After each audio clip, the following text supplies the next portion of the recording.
Hello students, welcome back in this new video. Last video में हमने बात की थी किसी सब्सटेंस में होने वाले चेंज के बारे में। किसी सब्सटेंस में जो चेंज हमने पढ़ा था वो दो तरीके से पढ़ा था, केमिकल और फिजिकल चेंज।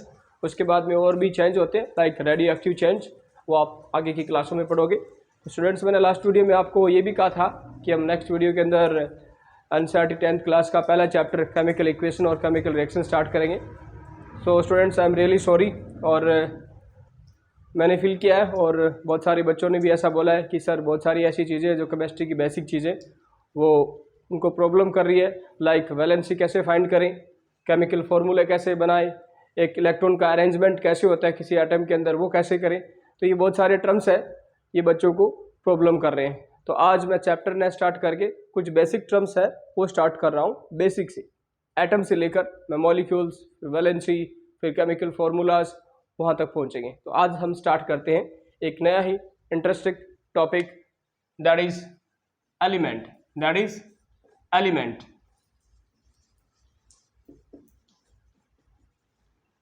सो एलिमेंट क्या होते हैं, ध्यान से देखिए स्टूडेंट्स। लास्ट वीडियो में हमने बात की थी इस यूनिवर्स का कोई भी सबस्टेंस, कोई भी मैटर छोटे छोटे पार्टिकल से मिलकर बना होता है। कोई भी मैटर छोटे छोटे पार्टिकल से मिलकर बना होता है। मैं यहाँ पर ऐसे ड्रॉ कर रहा हूँ कोई भी पार्टिकल, ये कोई भी पार्टिकल हो सकता है, किसी मेटल का, किसी अदर थिंग्स का, किसी भी चीज़ का भी। सपोज दैट ये कोई मेटल है और ये प्योर फॉर्म के अंदर है, ये मैटर है क्योंकि इसका मास होता है, ये एरिया कवर कर रहा है, इसको हम टच भी कर सकते हैं। जब इसको माइक्रोस्कोप से देखते हैं तब अपने को पता चलता है कि इसके अंदर बहुत छोटी छोटी यूनिट है। कहने का मतलब ये मैटर है बहुत छोटे छोटे पार्टिकल से मिलके बना होता है। ऐसे बहुत सारे पार्टिकल होते हैं, मिलियन ट्रिलियन पार्टिकल्स होते हैं। हम इनको नेकेड आई से नहीं देख सकते, बहुत छोटी माइक्रोस्कोपिक स्ट्रक्चर होती है। बाद में पता चला कि इतने छोटे होते हैं कि इनको डिवाइड भी नहीं कर सकते, तो इनका नाम दे दिया गया एटॉम।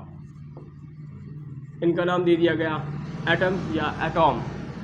यहाँ पर ए का मतलब होता है नॉट और टॉम का मतलब होता है डिवाइड। कहने का मतलब अनडिविजुअल पार्टिकल जिसको हम डिवाइड नहीं कर सकते, अनडिविजुअल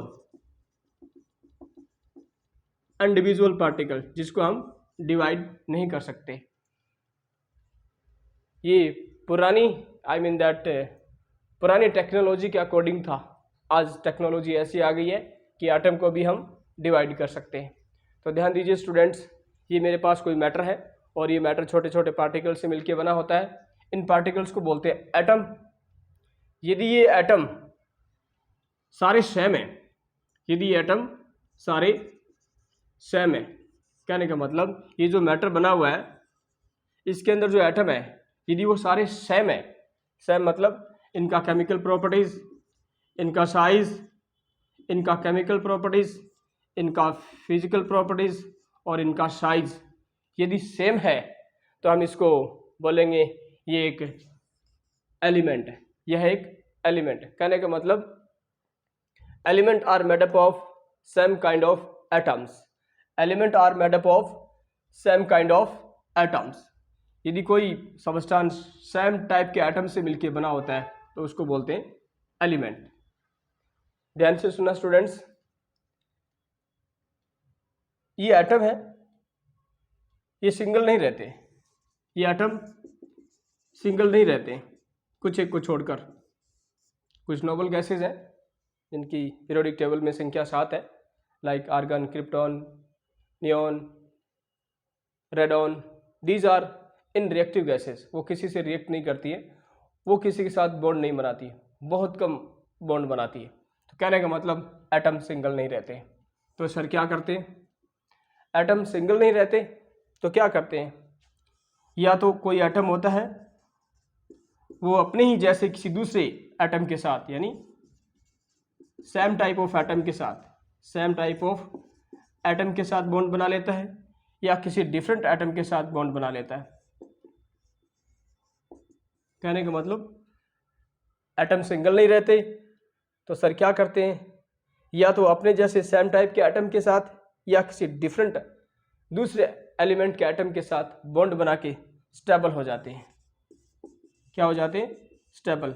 हर एक एलिमेंट चाहता है कि मैं स्टेबल हो जाता हूँ। स्टेबल हो जाता हूँ, या तो किसी मेरे जैसे एटम के साथ मिलकर या किसी दूसरे एलिमेंट के साथ मिलकर बॉन्ड बना लूँ और मैं स्टेबल या फिर सेटल हो जाऊँ। ऑलराइट, यहाँ तक शायद आपको समझ में आ गया।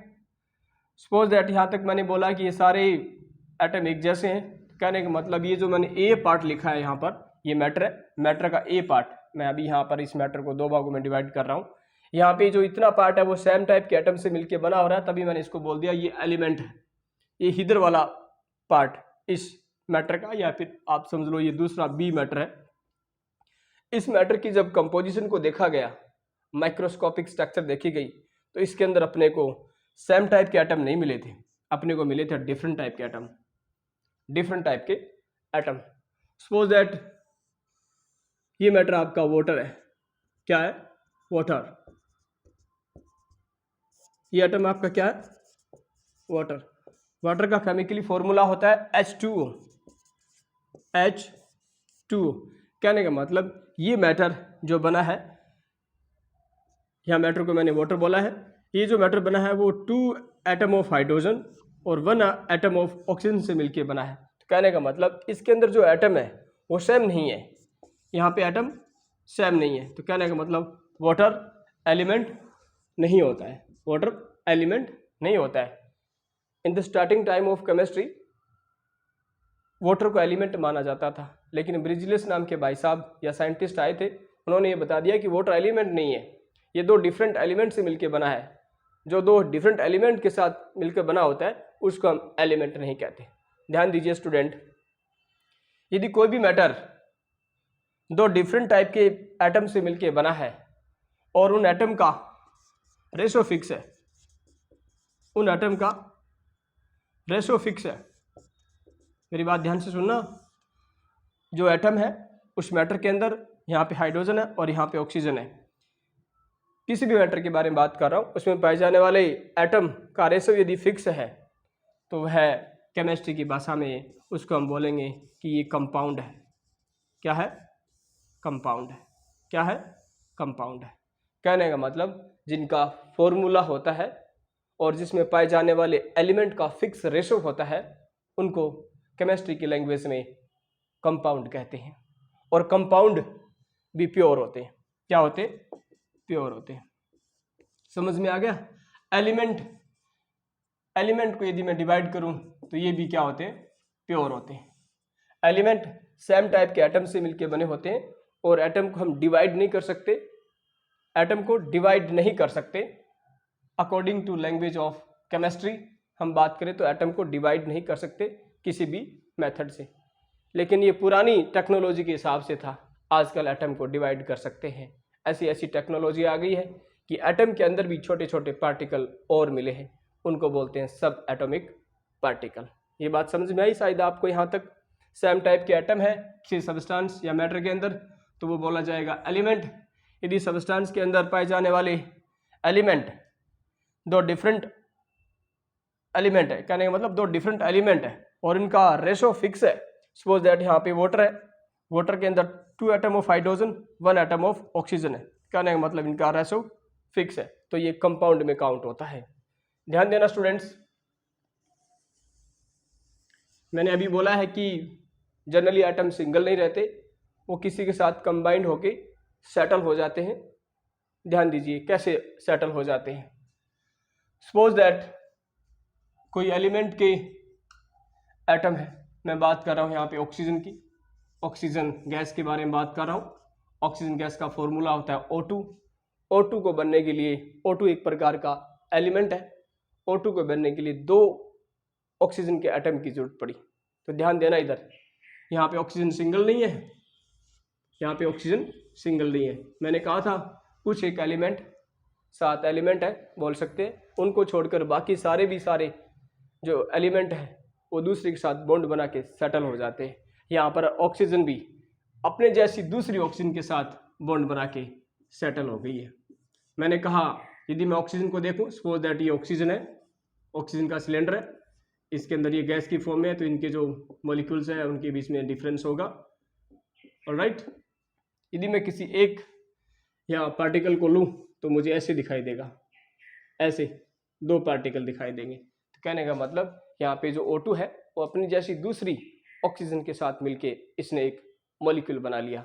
और ये मॉलिक्यूल किसका मॉलिक्यूल है? ध्यान देना, यदि सेम टाइप के एटम है तो वो मॉलिक्यूल होगा molecule of element, molecule of atom. इस बात पे ध्यान देना, मॉलिक्यूल ऑफ एलिमेंट। लाइक जैसे O2 हो गया, N2 हो गया, क्लोरीन हो गया, ये सेम टाइप के एटम से मिलके बने होते हैं, तो इनको बोलेंगे O2 is molecule of element. थोड़ा इधर ध्यान दीजिए। अभी मैंने इनको बताया कि ये जो मैटर के रूप में मैंने वाटर को एग्जाम्पल के रूप में लिया है। जो वाटर बना है वो हाइड्रोजन और ऑक्सीजन से मिलके बना है, हाइड्रोजन और ऑक्सीजन के रूप में मिलके बना है। तो फिर मैंने इसको एलिमेंट न बोल के इसको क्या बोला है? कंपाउंड। ध्यान देना, इधर एक कंपाउंड में क्या होते हैं? डिफरेंट एटम होते हैं,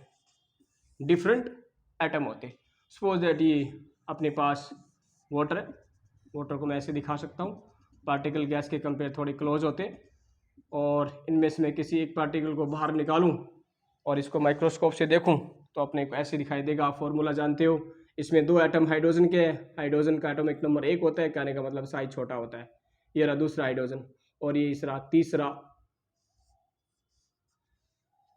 एटम ऑक्सीजन का। तो अपने को इस फॉर्म में दिखाई देंगे जो कंपाउंड वाटर के एटम है। तो यहाँ पर ये पूरा वाटर है, वाटर एक क्या होता है? कंपाउंड होता है। कंपाउंड होता है। वाटर का केमिकली फॉर्मूला क्या होता है? H2O। तो H2O को मैं क्या बोल सकता हूँ? यहाँ मैंने बोला मॉलिक्यूल ऑफ एलिमेंट, अब मैं यहाँ बोलूँगा मॉलिक्यूल ऑफ एलिमेंट नहीं, मॉलिक्यूल ऑफ कंपाउंड। शायद आपको समझ में आ गया होगा।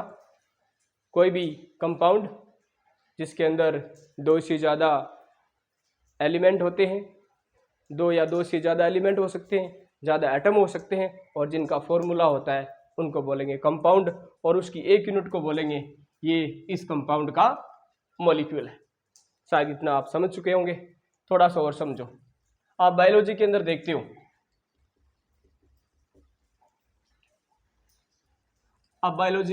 हो कि जो सेम टाइप की सेल्स होती है वो कंबाइन होकर टिश्यू बना लेती है। ये सेम टाइप की सेल साइज में भी हो सकती है, फंक्शन में भी हो सकती है, ओरिजिन में भी हो सकती है। मेरी बात ध्यान में आ रही है? बायोलॉजी के अंदर पढ़ते हैं हम सेल के बारे में। एक जैसी सेल मिलके, वो सेल एक जैसी कैसी हो सकती है? वो साइज में हो सकती है, उनका फंक्शन एक जैसा हो सकता है, उनका ओरिजिन, वो कहाँ से उनका ओरिजिन हुआ है, वो मिलके टिश्यू बना लेती है। वैसे ही हम केमिस्ट्री के अंदर बात करते हैं कि एटम होते हैं, एटम कंबाइन होके मॉलिक्यूल बना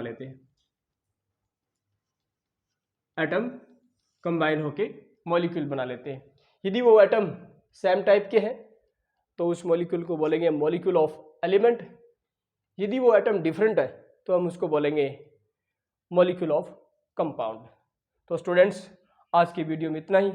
मिलते हैं अगले वीडियो में कुछ और नई जानकारी के साथ। Thanks for watching.